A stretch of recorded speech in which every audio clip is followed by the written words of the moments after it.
Hello students, सोर India academy में आपका स्वागत है। मैं हूं डॉक्टर पूजा सिंह और आप हमारे साथ पढ़ रहे हैं सोशियोलॉजी। तो आज की जो क्लास होगी उसमें हम जानेंगे स्कोप ऑफ सोशियोलॉजी और सब्जेक्ट मैटर ऑफ सोशियोलॉजी। हम इन दो चीज़ों के बारे में जानेंगे। ये दो जो टॉपिक हैं, जो हमारा कल का वीडियो था जिसमें मैंने आपको मीनिंग और डेफिनेशन ऑफ सोशियोलॉजी के बारे में बताया था, उसी का ही एक पार्ट है।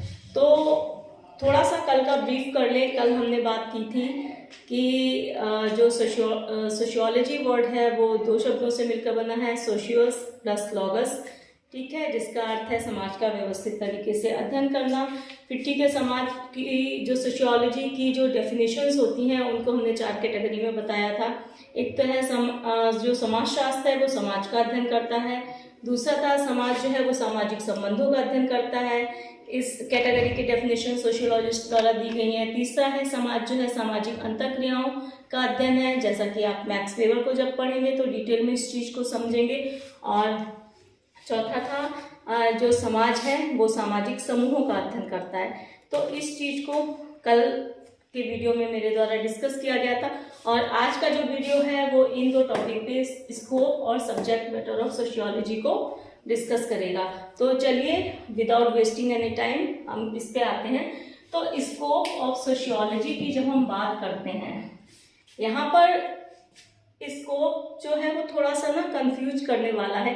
अगर आप पहली बार ये हेडिंग पढ़ रहे होंगे स्कोप ऑफ सोशियोलॉजी, तो बहुत से स्टूडेंट्स क्या मन में ये सोच रहे होंगे स्कोप किस सोशियोलॉजी का फ्यूचर में क्या स्कोप है, इसको पढ़ने से क्या होगा, क्या जॉब मिलेगी कि नहीं मिलेगी। यहाँ स्कोप का जो मीनिंग है वो इससे संबंधित नहीं है। यहाँ स्कोप का जो अर्थ है कि जो सोशियोलॉजी एज ए सब्जेक्ट, इसकी बाउंड्रीज क्या है, सोशियोलॉजी की जो सब्जेक्ट की लिमिट है, इसकी सीमाएं कहाँ तक है, मतलब एज ए सब्जेक्ट हम सोशियोलॉजी को कैसे पढ़ें, इस सब्जेक्ट में कौन कौन से विषय होने चाहिए, हमें किन चीज़ों को स्टडी करना है या किन चीज़ों को नहीं करना है, ये सारी चीज़ें स्कोप ऑफ सोशियोलॉजी में है। और दूसरा क्या है, सब्जेक्ट मैटर ऑफ सोशियोलॉजी, मतलब ये जो विषय है जब इसकी उत्पत्ति हुई तो फिर ये डिसाइड किया गया कि इसमें क्या क्या चीज़ें हम इन्वॉल्व करें, किन किन चीज़ों की स्टडी की जाए।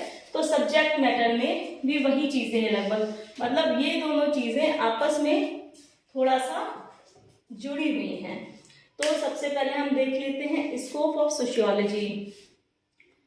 जब सोशियोलॉजी का as a subject Auguste Comte, जो हमारे फर्स्ट सोशियोलॉजिस्ट कह लीजिए, उन्होंने जब इस सब्जेक्ट को नाम दिया तो उनका जो एरा था, उनका जो युग था, उस युग में क्या होता था ना, बहुत सी साइंस का बहुत ज़्यादा ही प्रभाव था उस सोसाइटी में, उस समय के समाज में, उस समय के समय में बहुत ही ज़्यादा साइंस का प्रभाव था और नई नई इन्वेंशन हो रही थी, नए नए आविष्कार हो रहे थे, तो लोग साइंस पे ज़्यादा यकीन करते थे। साइंस एक ऐसा डिसिप्लिन था जिसमें कि किसी भी चीज़ को प्रूव किया जा सकता है और आज भी प्रूव किया जा सकता है, एक ऐसा डिसिप्लिन था। लेकिन समाजशास्त्री ये चाहते थे कि जो हमारा सोशियोलॉजी हो, उस समय के समाजशास्त्री ये चाहते थे कि हमारा जो सब्जेक्ट सोशियोलॉजी बने, इसका स्टडी भी ऐसे होना चाहिए जो कि हम प्रूफ कर सकें और जो जिसकी जो मेथड हो स्टडी का, सोसाइटी को स्टडी करने का जो मेथड हो वो एक क्या हो, साइंटिफिक मेथड हो, जिससे कि हम कह सकें सोशियोलॉजी भी हमारा एक साइंटिफिक सब्जेक्ट है और उसको फॉलो करता है। हालांकि आगे चल के इस बारे में बहुत ही ज़्यादा मतभेद हुए, क्योंकि ये डिसिप्लिन तो सोशल साइंस के अंतर्गत था, लेकिन चूंकि जो इन्फ्लुएंस वहाँ साइंस का ज़्यादा था, इसीलिए तत्कालीन जो समाजशास्त्री थे वो इस सब्जेक्ट को साइंटिफिक बनाने में बहुत ही ज़्यादा क्या कहते फोकस कर रहे थे। तो सोशियोलॉजी का स्कोप के ऊपर हमारी दो चीज़ें हुई, मतलब दो ग्रुप हमारे बने सोशियोलॉजिस्ट के। भाई क्या हुआ कि सोशलॉजी जो है सामाजिक संबंधों का, सोशल रिलेशनशिप का स्टडी करता है। तो अब ये उन्होंने कहा, पहले ग्रुप ने कहा कि दोनों ग्रुप के बारे में डिटेल में भी बताएंगे, थोड़ा सा ब्रीफ बता दें कि पहले ग्रुप ने कहा कि जो समाज में केवल विशेष तरीके के संबंधों का ही अध्ययन होना चाहिए। ठीक है। दूसरे ग्रुप को कुछ उन्होंने आलोचना की, वो इनके पहले ग्रुप के इस मत से सहमत नहीं थे। तो उन्होंने कहा नहीं, ऐसा नहीं है, सोशलॉजी को हमें और ब्रॉड पर्सपेक्टिव में देखना चाहिए और समाज को ज़्यादा सामान्य तरीके से जब हम स्टडी करेंगे तो वो सोशलॉजी को एज ए सब्जेक्ट बहुत ही ज़्यादा ब्रॉड बनाएगा और लोगों के लिए जनरलाइज बनाएगा। तो ये चीज़ें यहाँ पर थी। तो हमारे जो 2 सब्जेक्ट हैं जिसमें 2 स्कूल्स हैं, तो इस पे क्या हुआ, हमारे 2 स्कूल्स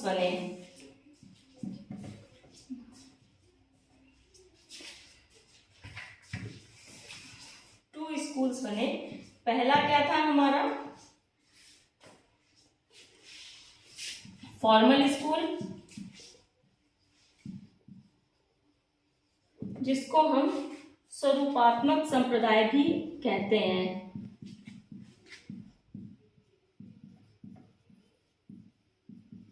मतलब स्वरूपात्मक संप्रदाय के नाम से भी जानते हैं। और दूसरा हमारा कौन सा था, सिंथेटिक स्कूल। ठीक है, जिसको हम समन्वयात्मक संप्रदाय के नाम से भी जानते हैं।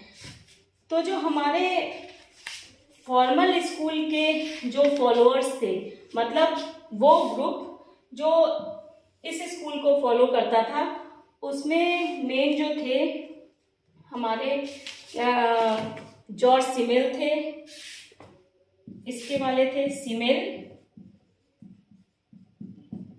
ठीक है, मैक्स वेबर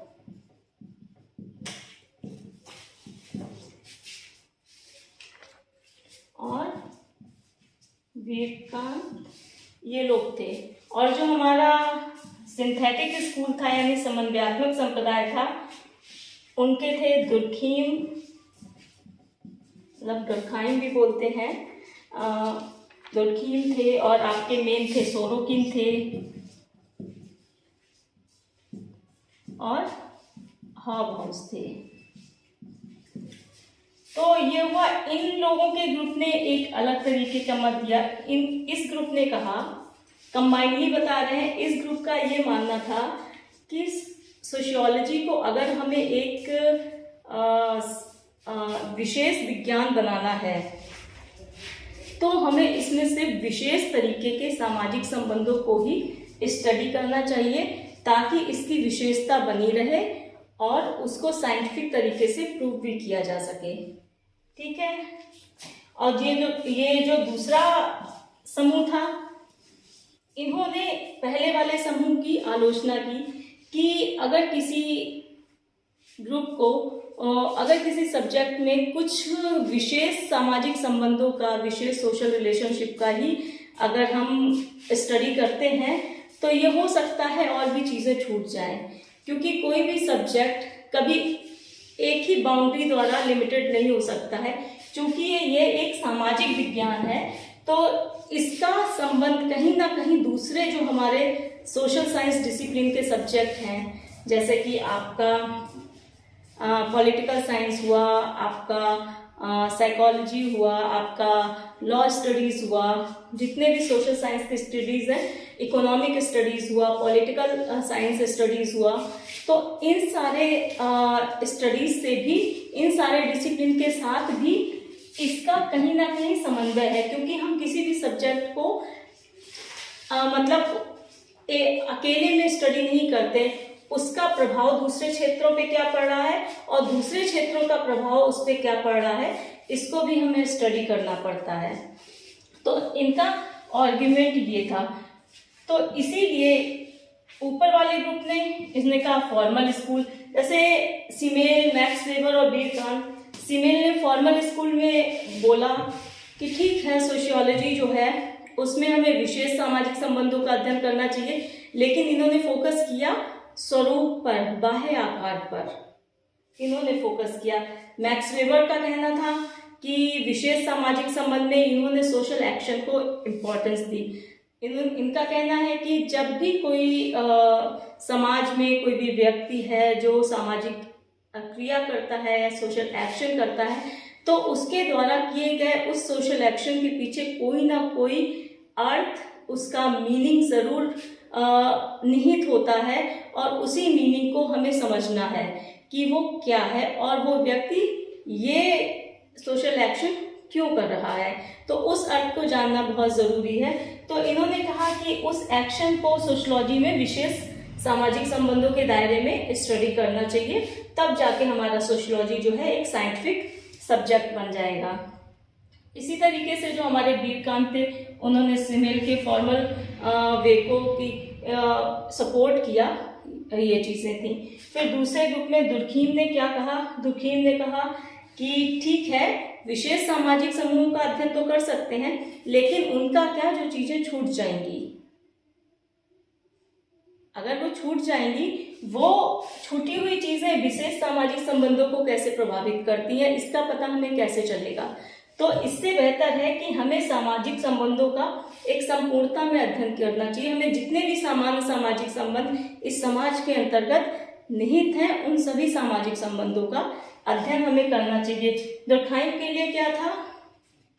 इन्होंने दिया था सामूहिक प्रतिनिधान की अवधारणा दी है कि समाज की जो संपूर्णता है सामाजिक प्रतिनिधान के माध्यम से, जो सामूहिक चेतना के माध्यम से है, उसी के द्वारा इन्होंने कहा है कि जब हम उसका स्टडी करते हैं तो उसके थ्रू हम समाज का अध्ययन कर सकते हैं, और जो कि बहुत ही ठीक रहेगा।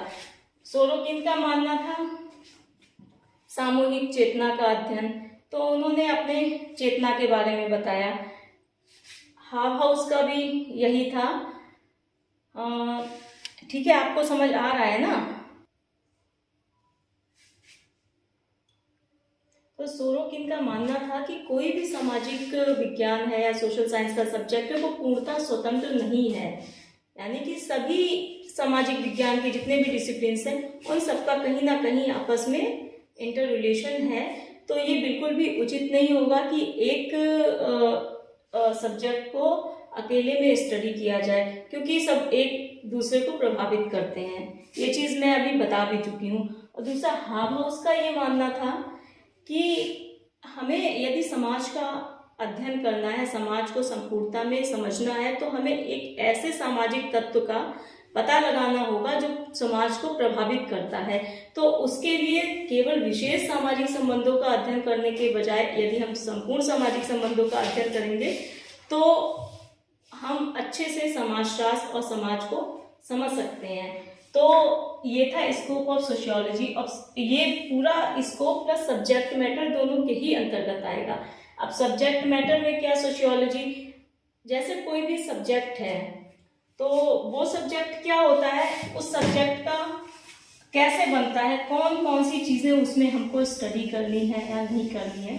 तो जब हम सोशियोलॉजी की बात करते हैं तो इसमें क्या होता है, इसका जो स्कोप या सब्जेक्ट मैटर डिसाइड किया गया है, उसमें दो चीज़ें रखी गई हैं। ये भी सोशियोलॉजिस्ट के द्वारा ही डिसाइड किया गया। एक तो आपकी सोशल मॉर्फोलॉजी और दूसरा आपका सोशल फिजियोलॉजी। ठीक है, सोशल मॉर्फोलॉजी को हम सामाजिक स्वरूप शास्त्र भी बोल सकते हैं, और इसको सोशल फिजियोलॉजी को सामाजिक शरीर शास्त्र भी बोल सकते हैं। तो सोशल मॉर्फोलॉजी, जैसे कि आप टर्मिनोलॉजी से समझ रहे होंगे, ये बाहरी काया कैसी होगी, मतलब ये बाहरी आकार के को दर्शाता है।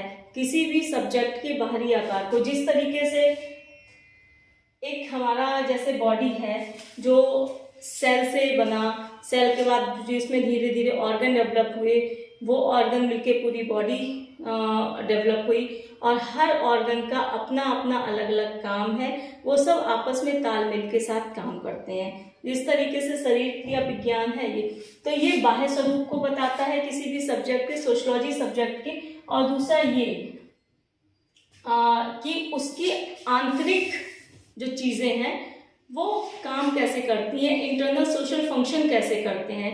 तो अगर इसको हम सोशियोलॉजी में देखेंगे, थोड़ा फिजियोलॉजी से उदाहरण लेके अगर हम देखते हैं, तो मान लीजिए ये हमारा समाज है, ये इसकी समाज की बाह्य काया है। ये बना कैसे है, इसके अंदर के बहुत से समूह होंगे, फैमिली इंस्टीट्यूशन होगा, रिलीजन होगा, एसोसिएशन होगा, और भी ऑर्गेनाइजेशंस होंगे, कास्ट इंस्टीट्यूशंस होंगे, ठीक है, ये सारी चीज़ें हैं। फिर इनका ये सारे अलग अलग इंस्टीट्यूशंस, सोशल इंस्टीट्यूशंस ने मिलके हमारी एक सोसाइटी को स्ट्रक्चर प्रदान किया। इसके अंतर्गत इकोनॉमिक इंस्टीट्यूशन, अलग अलग तरीके के इंस्टीट्यूशंस हो सकते हैं। फिर आपस में इन सब का काम कैसा है, एक पार्ट होता है स्ट्रक्चर, एक पार्ट होता है फंक्शन। तो जो स्ट्रक्चर वाला पार्ट होता है वो सोशल मॉर्फोलॉजी में हम पढ़ते हैं, और जो फंक्शन उस इंस्टीट्यूशन का क्या फंक्शन है इस पर्टिकुलर पूरी सोसाइटी में। मान लीजिए ये रिलीजियस इंस्टीट्यूशन है, ठीक है, जो सोसाइटी को बनाने में पूरी भागीदारी निभा रहा है, रिलीजियस इंस्टीट्यूशन, ठीक है। तो रिलीजियस इंस्टीट्यूशन में भी जो अलग अलग रिलीजन है वो आ जाएंगे। फिर उनका इंटरनल या उनका फंक्शन कैसे होता है, वो कैसे डे टू डे लाइफ में काम करते हैं, उनको समझने के लिए उनके कामों को हमें समझना पड़ेगा। उनके अंतर्गत रहने वाले जो व्यक्ति हैं उनके सामाजिक संबंधों को समझना पड़ेगा। ये वाले व्यक्ति हो सकता है इस इंस्टीट्यूशन के साथ इंटरेक्शन करते हो, तो इनके आपसी संबंध कैसे हैं इसको समझना पड़ेगा। तो इस तरीके से जब हम सबका आपसी संबंध समझ लेंगे, मतलब जो हमने पहले अभी बताया था ना, समन्वयात्मक संप्रदाय, सिंथेटिक स्कूल, एक जनरल तरीके से जब हम समझ लेंगे सारे इंस्टीट्यूशंस को और उनके आपस में जो भी इंटरेक्शन चल रहे हैं, उनमें उनके द्वारा जो सोशल रिलेशनशिप बिल्ड हो रही है और उसका क्या रिजल्ट निकल के आ रहा है, क्या कॉन्सिक्वेंसेस निकल के आ रहे हैं और वो क्यों आ रहे हैं, किन सर्कमटेंसेस में ऐसा हो रहा है, इन सब चीज़ों को जब हम समझते हैं एक सिस्टमेटिक तरीके से, तब हम किसी सोसाइटी को अच्छे से स्टडी करते हैं। और यही एक सब्जेक्ट को, एक सोशियोलॉजी सब्जेक्ट को मतलब बनाता है, उसका क्या कहते हैं, सब्जेक्ट मैटर को डिसाइड करता है। आप लोगों को समझ में आ रहा है? तो स्टूडेंट्स, आज हमने देखा scope of sociology and subject matter of sociology के बारे में जाना। क्योंकि जो आपका सिलेबस है और जो आपका एग्ज़ाम पैटर्न है वो ऑब्जेक्टिव है, तो ये चीज़ तो डिस्क्रिप्टिव अंडरस्टैंडिंग के लिए सही है, आपको समझना बहुत ज़रूरी है। जब तक डिटेल में नहीं समझेंगे, तब तक बेसिक्स जब तक नहीं जानेंगे, तब तक आप जो आपके ऑब्जेक्टिव क्वेश्चंस आएंगे उनको सॉल्व करने में क्लैरिटी नहीं रहेगी। तो अब मैं इसके बाद कोशिश ये करूँगी कि नेक्स्ट वीडियो में मैं आपके इस यूनिट 1 से जितने भी संभावित आपके क्वेश्चंस आने के लिए हो सकते हैं उनको लेकर के आऊँगी, ताकि आपको एग्ज़ाम में हेल्प मिले और अच्छे से आप अपने पेपर कर पाएँ और क्लैरिटी के साथ, और आगे भी जो आपको हेल्प करते रहें। ठीक है, तो थैंक यू आज के लिए, कल फिर मिलते हैं। Thank you.